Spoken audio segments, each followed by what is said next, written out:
I'm going to be doing a commentary for our Mythic Raszageth kill, which happened last week, on Tuesday or whenever it was.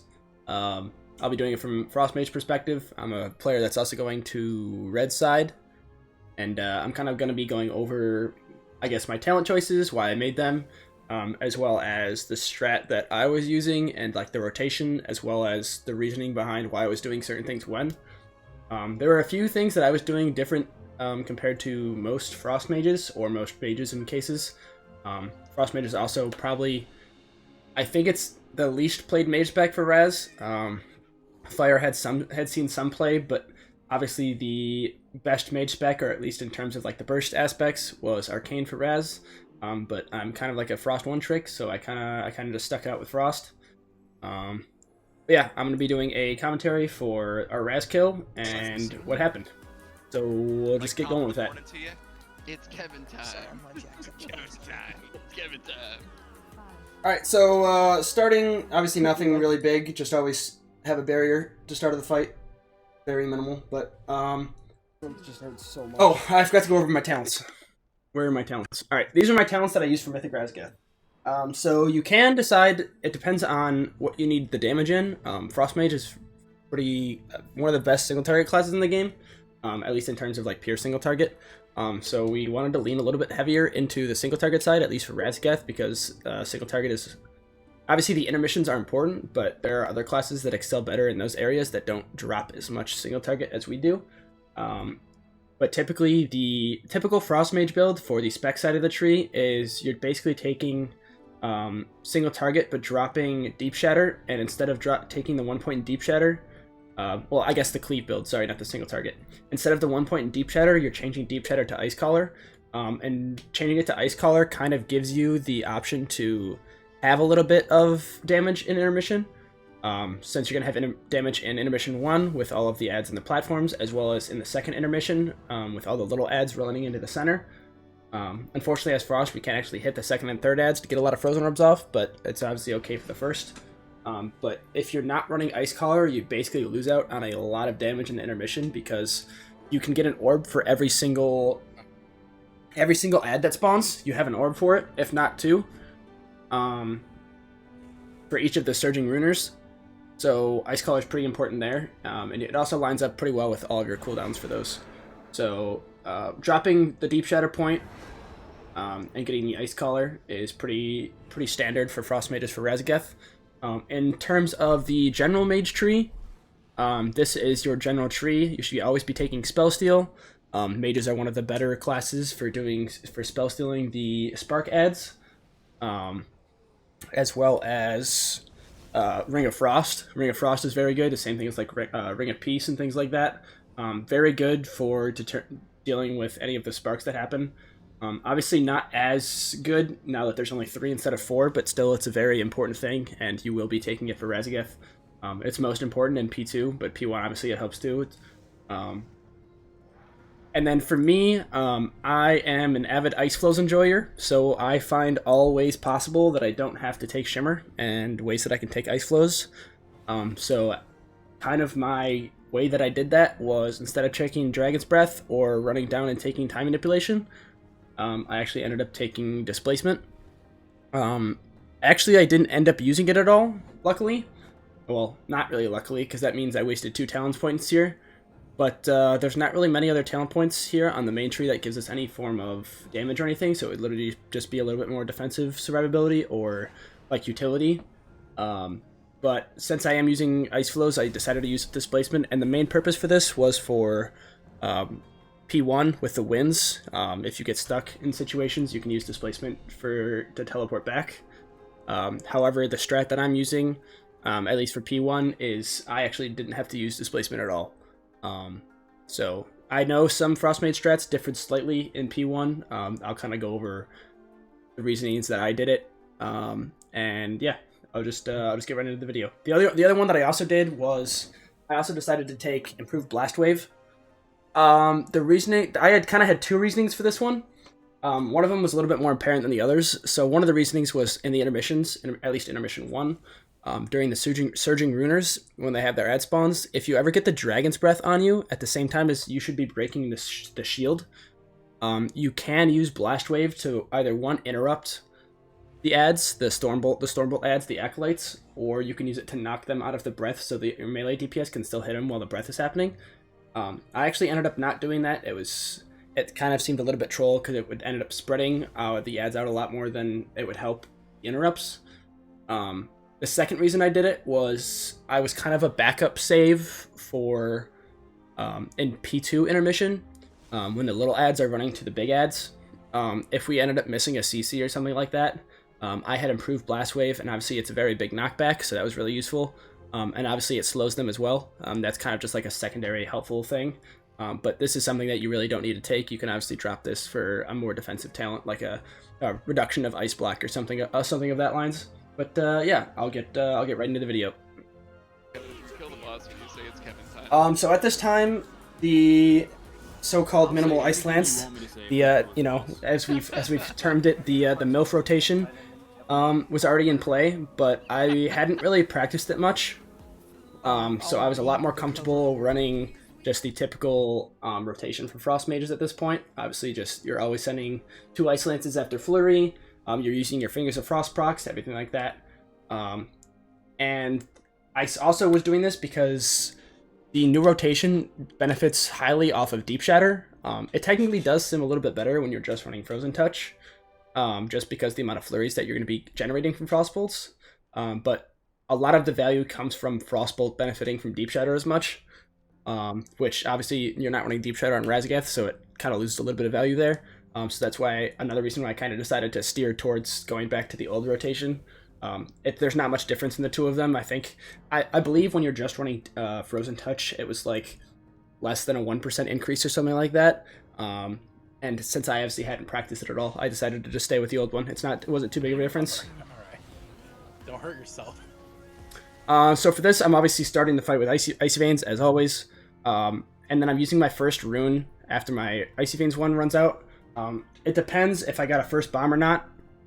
You would either use it when you get your first bomb, you can use it outside whenever you get it, or I use it here in the center, right when we're doing the sparks. And now for Ring of Frost. For the mages, in order to place a Ring of Frost, you want to try and get at least 2 groups with your Ring of Frost. In order for them to actually interrupt the sparks, you need to be standing on the outer ring, because that's what interrupts them. I also didn't have nameplates on for this at the start of this, so we won't worry about that.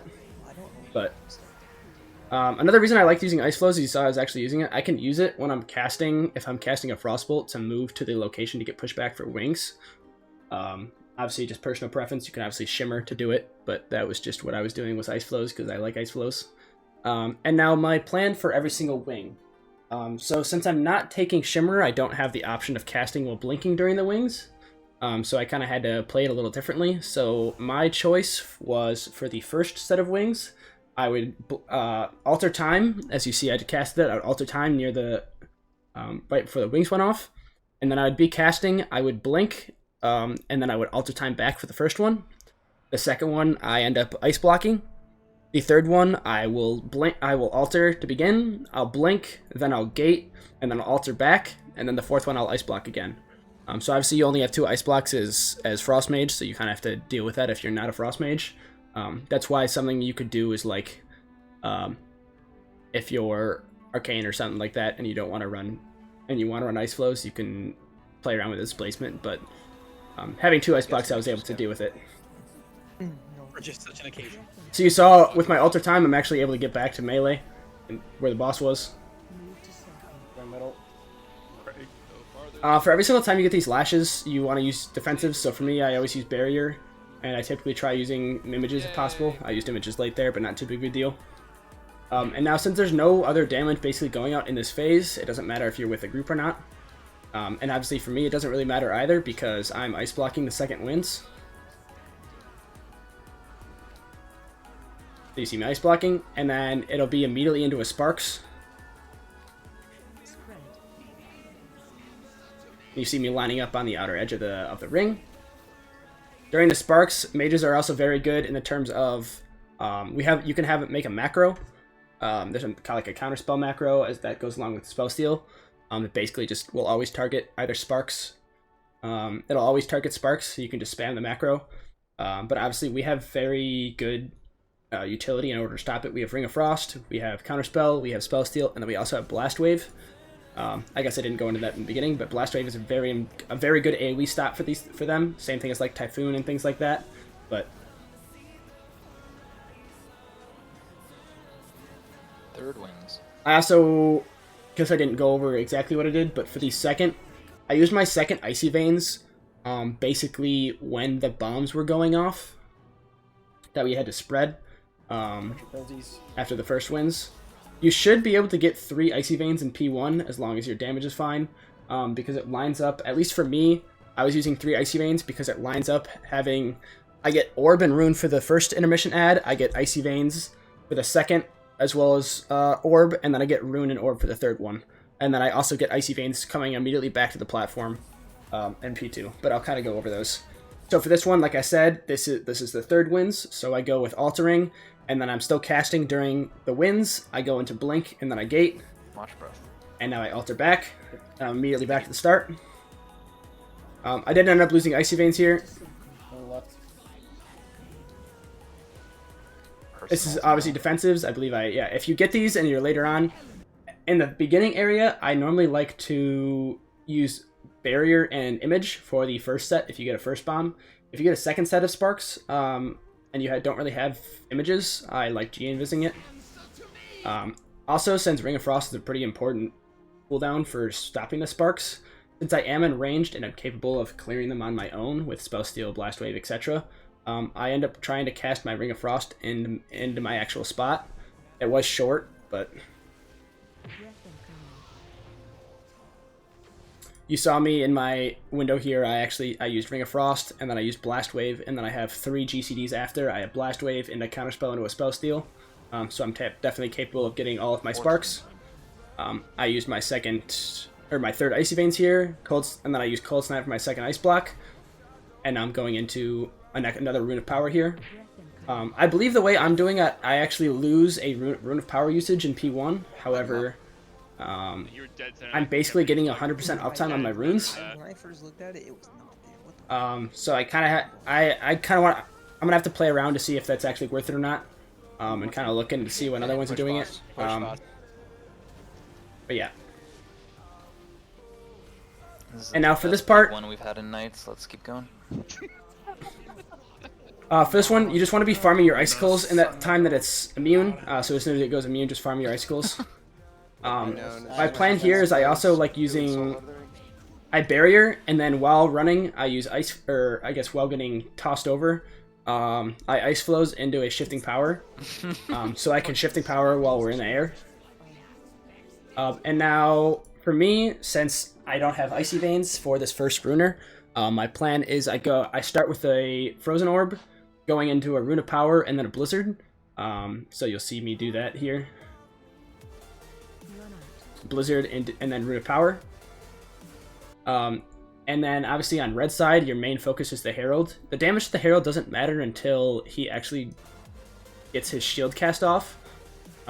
So right here, the shield, this barrier is the important part, which obviously now I have both flurry stacks, as well as I have all my Fingers of Frost coming in from my Frozen Orb, and I'm in Rune.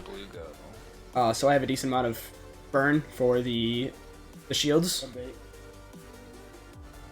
For the second set, the plan for me was I was using Mirror Image so I didn't get any threat from the Runers, and then I will have Icy Veins and Rune going into this guy. Red move.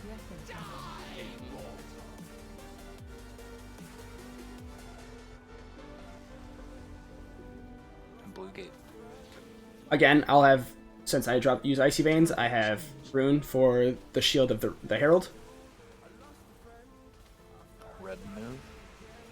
You can use Ice Nova. I used Ice Nova a few times, just when they're all grouped, especially as soon as the Herald shield's broken.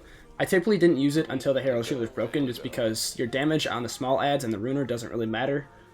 The only dangerous adds are the Acolytes, which you need interrupts on. Red go. And then we're baiting the breath here. On red side as well, we only have 4 people that are actually eligible to get the bombs, which is it's any ranged player and any healers.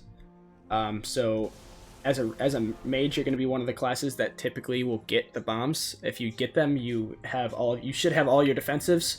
The first one, I typically just take it if you get it on the first set. Obviously, you have barrier rolling, so that's fine. Any of the other ones, you'll have barrier. If you get it in the second one, you have mirror image rolling. If you get it on this third one, you should still have mirror images, but you'll also have G invis if you want. Blue go.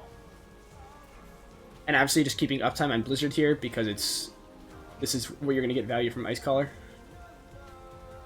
Red commit. Yeah, ain't red? Please heal.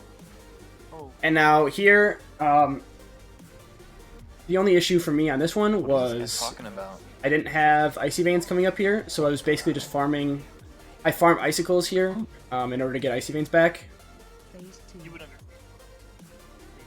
Now, since Orbsters doesn't happen in 10 seconds, you'll see me farming. I farm Icicles after I get Icy Veins, so I'm getting Icy Veins back here in 5 seconds. And now, at this point, I'm just full sending Frostbolts in to farm my Icicles back. Farming your Icicles back here allows you to have 5 Icicles for when you actually get to the Storm Surge phase, so you have basically 5 of them stored up. This portion of damage doesn't really matter too much.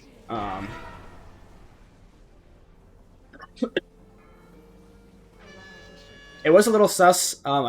It'd be very careful of blinking in intermission.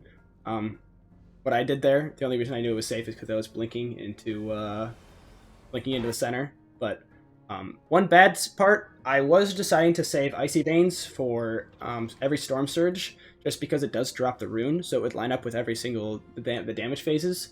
The only good part about this was if I did get inverted, like I did here, I still have a Rune of Power left over, so I could just Rune of Power in my next spot, and then I would just get the value from my Rune of Power. Because as you see, my Rune of Power is still just sitting here getting unused, which is unfortunate, but...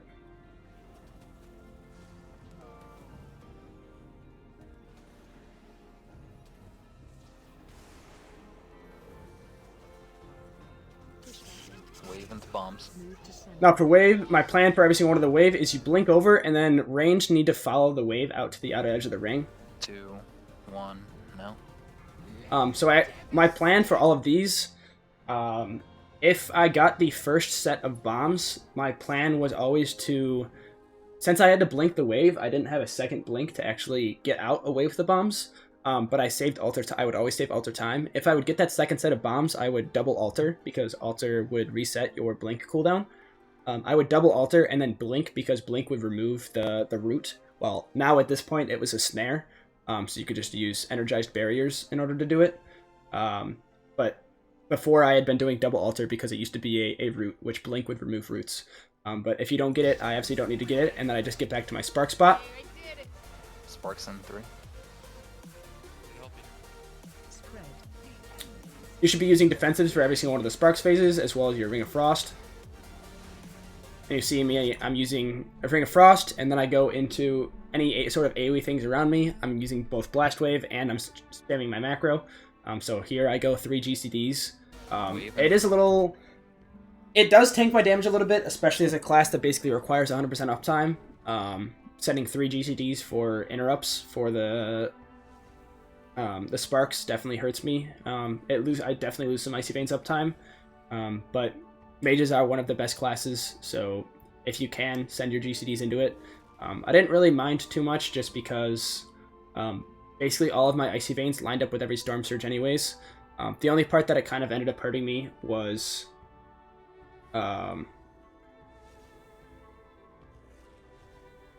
the doing this and not having Icy Veins basically on cooldown. I basically miss a usage of Icy Veins in P2 intermission, which I'll kind of go into why I had to do that. But yeah, obviously it's better to use your GCDs for stopping the Sparks and not dying. But yeah,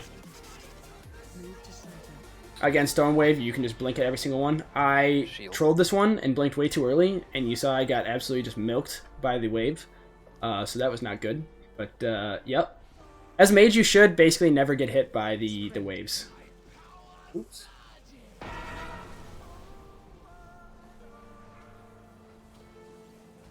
Inversion. You do also want to be saving your orb for every single Storm Surge phase. So obviously here, I actually lost out basically on 3 full seconds here of the increased damage and Rune of Power because I'm not popping my Icy Veins until I actually get set in the group. So I lost a lot of uptime with Rune. Good. But, Gotta you be know. kill pull, right? Did I just tank my damage twice? As I literally just say, it's got to be kill pull because I just tanked my damage twice. I tanked my damage with Glorious hitting the wing and literally not being able to cast that entire time, and followed by not being able to Icy Veins for like 5 seconds in a Storm Surge. Gotta be. Which is, you know, it's very typical.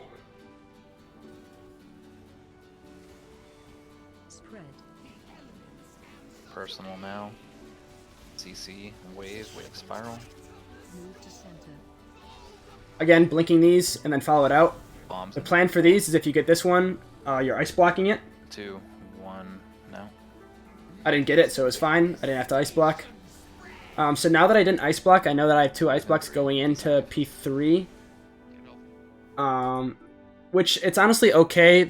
I should be able to get 2 ice blocks in P3 anyways, using it for immunes. But, this this honestly just makes it like guaranteed that I have 2, but... Sparks into shield. Again, it does kind of suck. I have to hold orb for this long, just because you need... Basically, our only form of burst damage as Frost Mage is using both Rune of Power and Frozen Orb. Because you'll get all your Fingers of Frost during Storm Surge from Frozen Orb, using Freezing Winds. So it is kind of unfortunate that we do end up having to hold it, but I didn't obviously play around with that at all to not have that. But again, I'm not in Icy Veins, and I'm sending 3 globals into interrupting the sparks, which obviously if it gets the kill, it gets the kill. But so I'm popping Icy Veins here. This is the only one that's a little bit questionable. Obviously, you don't want to be holding Icy Veins, but...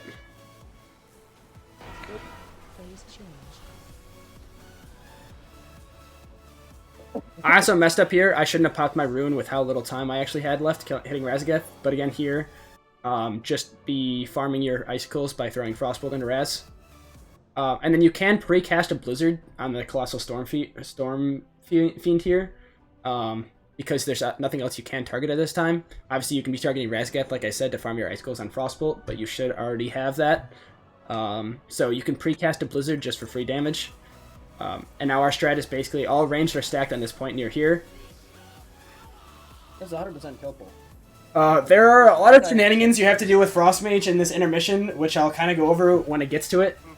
Because our Icicles actually fuck up all of the little ad stops and splitting ice. So I kind of will go over how I had to deal with that.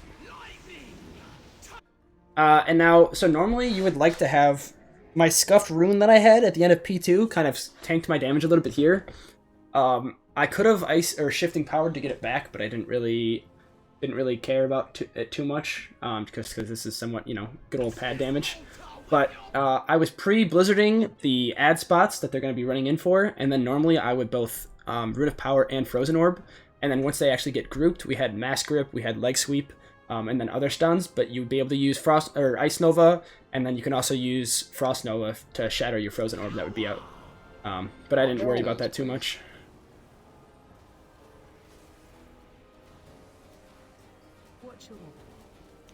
But you saw I threw a Frozen Orb, and I already have another Frozen Orb back. So Ice Collar's, this is what the other portion that I was talking about that's good for Ice Collar.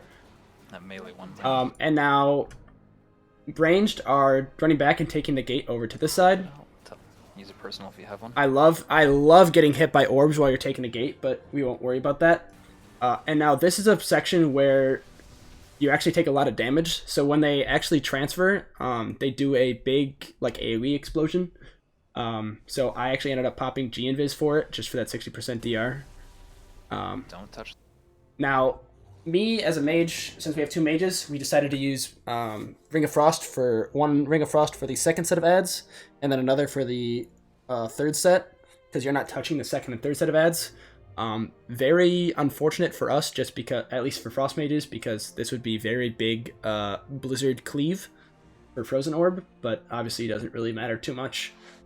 So obviously for me, I used an Ice Flows cast in order to be able to actually casting Ring of Frost while moving. And then basically as a safety, because as you see what happens here, Ring of Frost actually only traps 10 mobs. The other thing that was backing up me in this case was we had our Druid using Mass Root, Mass Entanglement, or whatever it's called.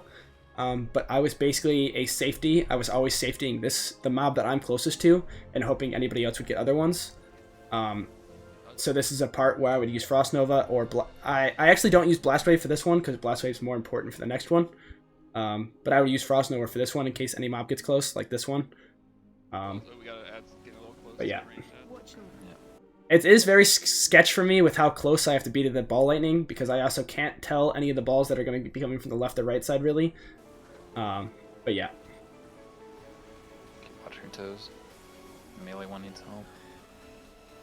It also helped, at least for me.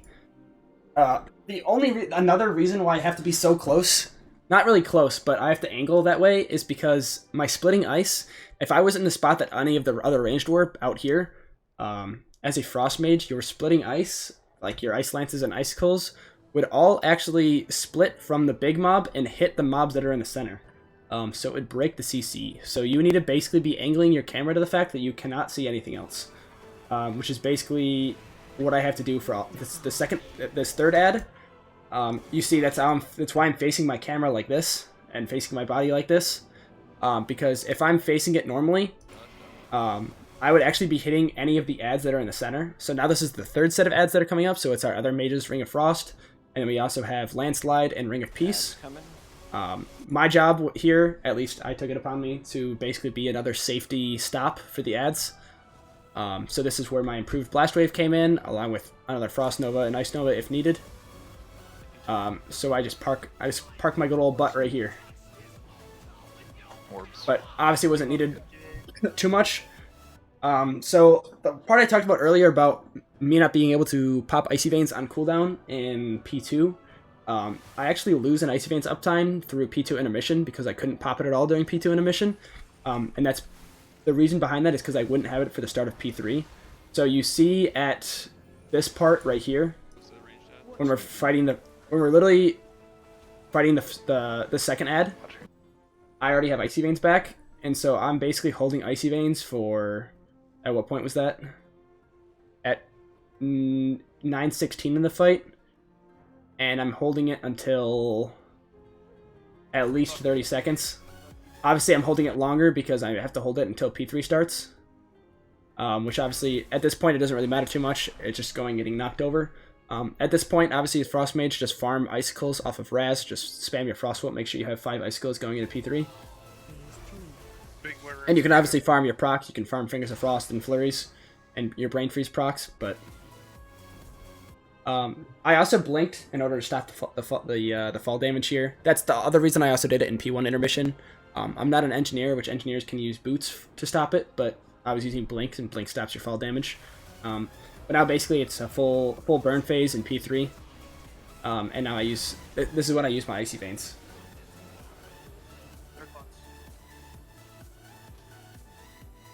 You guys didn't see that. I didn't bag my my mini boy rune. Mid pull. That didn't happen, I promise. First one's going to X with the pull. Okay, charge. the reason it's kind of bad to say it now. Well, it's whatever to say it now. I used my baby runes because I already milked my damage was already just in the wazoo. There was no recovering my damage.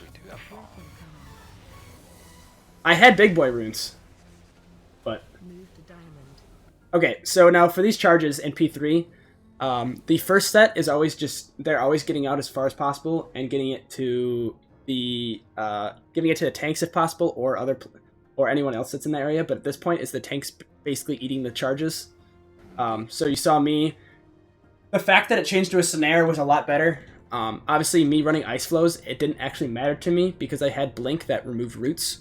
But it made it better for a lot of other classes because they didn't have ways to get rid of roots. But I was able to blink out immediately, and you see mine gets tossed to this tank, and then obviously running Ice Flows, I can cast the entire time too. But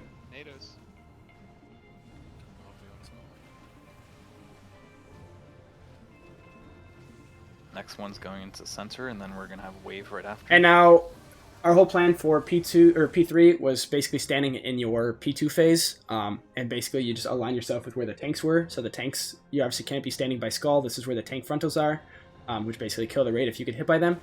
And my spot's right here, which is somewhat of a good spot for me because the tanks are typically the off tank. Whoever's not tanking Raszageth at the time is running around collecting tornadoes. So I have a minimal amount of tornadoes to collect. But now for mages, for every single charge that's in the center of the room, I would recommend using Alter Time for, just because after every single one, there's going to be a storm wave that happens afterwards, the Tempest Wing. And so altering the pull-in will both negate the damage from the pull-in, and return you to a spot that's now in the outer ring, or at least as far away from the boss as possible, and then you'll be able to blink over the wing charge afterwards. So you see I altered back, and now it's a wave charged. And now at this point I know that everyone's going to be basically panicking during the wing in order to make sure they're not getting hit by it, so I kind of just soak all three of these things out here. Dodge breath.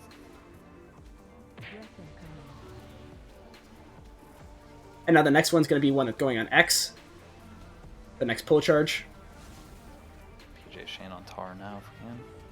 Next pull charge is going to X. Clean up the room, guys. Before the pull charge is up. I know this is a time that's important for you to be able This to is going to X, get and then tornadoes. We're gonna wind rush through the boss if we don't have it. And I'm getting away from Immunes otherwise. the pull charge. Run through boss if you don't have it. This one's a running through boss. Don't stand in the shit, Luckily guys, as a with the mage spawns. you can just blink over. But and now I'm returning to my P2 spot, Just don't res Shane. which don't is res over it. here. Frontal dodge. This one's going into the middle, and then we have wave. Not as quick as last time. Again, we have Wave. the pull-in charge happening. So again, I'm altering the pull charge Wave because we have another wave afterwards. Honey. Obviously, that is a pretty big damage chunk that happens. It dropped me like 40%. Wave. Blink in and watch. Now I can these blink wave. over the wave. We also have time spiral happening there, so I had another blink, an extra, but Tornadoes. Yep. And we gave this next one, right? Yeah, Yes, we're indeed. wave in 3, then we run to X, guys. at this point now, we're at 2% left. It's wave happening, as well as basically just collecting all tornadoes as possible. So at this point, 2% left. It's just Wave making now? sure no wave happens. At this point, since I also wasn't...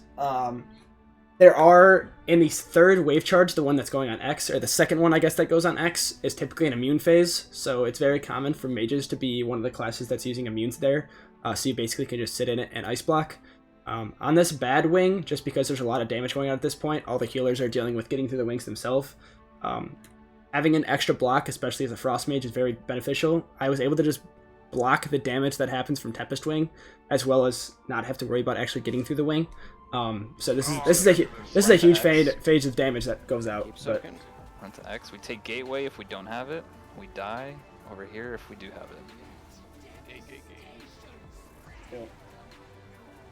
Let's fucking go, boys.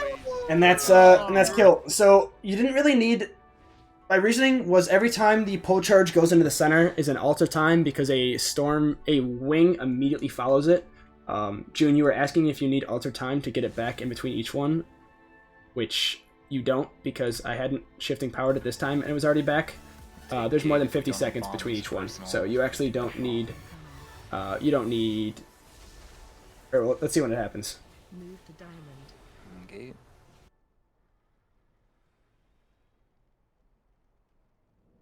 Wait. Wing right here, Center. and I don't have shifting power. Through boss if you don't have it. Yeah, you don't need it. The next storm wave Don't is 30 stand in the seconds, shit, so you guys, do with not these need bombs. shifting power to get it. At this point, basically in P3 is basically you just using your defenses properly, especially when you're stacking tornadoes. But the main part in P3 is basically just making sure the tornadoes don't hit the boss and properly using your movement to get through the wings. So that's why my idea of alter timing the pull-in charge, because one, I don't have to use a blink to get back out to my spot, and two, it negates the original damage from the pull-in charge anyways. was very beneficial. But yeah, that's my commentary for Mythic Raz. It definitely was probably one of my worst pulls. Actually, probably my worst pull of the night. I tanked all of my P1 damage. My intermission damage got tanked, and my P2 damage got tanked from 1, hitting the wing, and 2, having to move for like 5 seconds before I got to a group.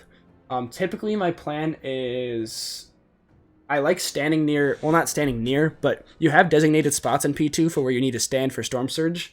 I like kind of shimmying my way over closer to one of the stack points, which unfortunately for me, I am basically the furthest spot possible away from one of the stack points. So if I go back to P2, yeah. Let's go back right here. Second plus. Spread.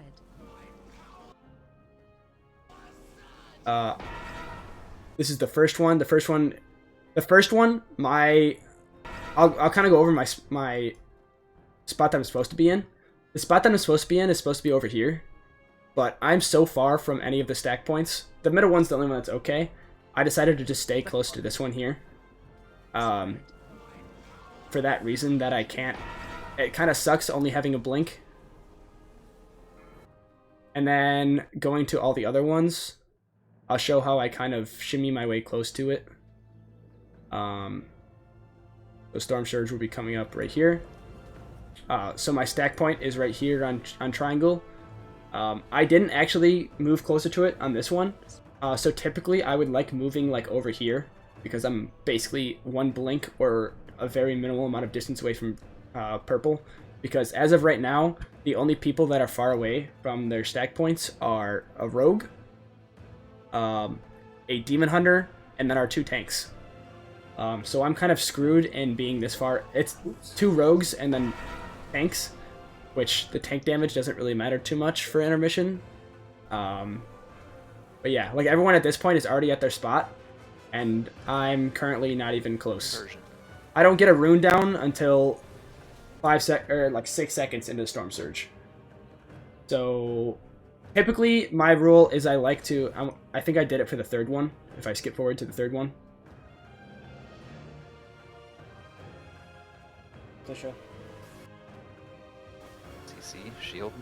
Gets your Oh, I actually didn't do it for the 3rd one because the 3rd one's a lot more important for your interrupts. But if you shimmy your way over to, I would typically like move like back here more, so that way I'm closer to purple. But you saw me doing it a little bit, but yeah, that's my commentary for Frost Mage. I think I parsed like a 56 or something like that, so definitely not good. But this was definitely by far one of like my worst pulls of the night. But a dead boss is a dead boss. Obviously a parsing is nice, but there's plenty of reclears in order to get a parse on it, so I'm not too worried. But obviously I'm happy. This is Hall of Fame, CE. So obviously I'm fine with that, but you know, we're always wishing for a better parse, but you know, a dead boss is dead boss, so we'll take what we can get. But yeah, that's my commentary for the Mythic Raz Frost Mage kill, and yeah.